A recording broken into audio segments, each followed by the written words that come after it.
Erkaklarda qorin chiqib ketishining asosiy sabablari testosteron tushib ketganidan. Agar erkaklar testosteron tushib ketsa, 30-35 yoshdan keyin qorin chiqib ketishni boshlaydi. Kam harakatlilik, mashinada ko'p o'tirish, ofisda ko'p o'tirish va undan tashqari yeganga harakatga yarasha yemaslik bu semizlikka olib keladi. Ya'ni siz bugun kam harakat qilasizmi? Sho'rva, suyuqlik, shunga o'xshagan narsalar iste'mol qiling. Nonni ham nonga qo'shib yeydigan o'zbek xalqi bo'ladi. Agarda siz nonli kabob qiladigan bo'lsangiz yoki somsani ham nonga, oshni ham nonga qo'shib yeydigan bo'lsangiz, siz tezroq qorin chiqib ketishiga sababchi bo'lasiz.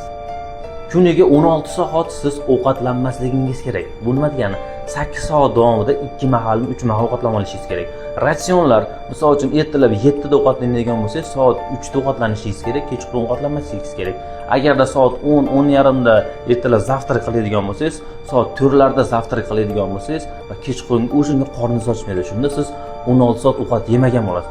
Organizmda qorinda yog'lar erishi va qorin yo'qolishlari bir haftaning ichida kuzatiladi.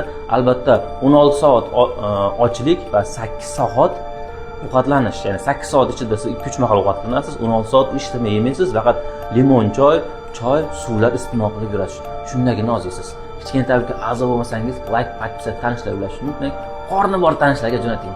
Ular ham qorin yo'qotishga harakat qilsin.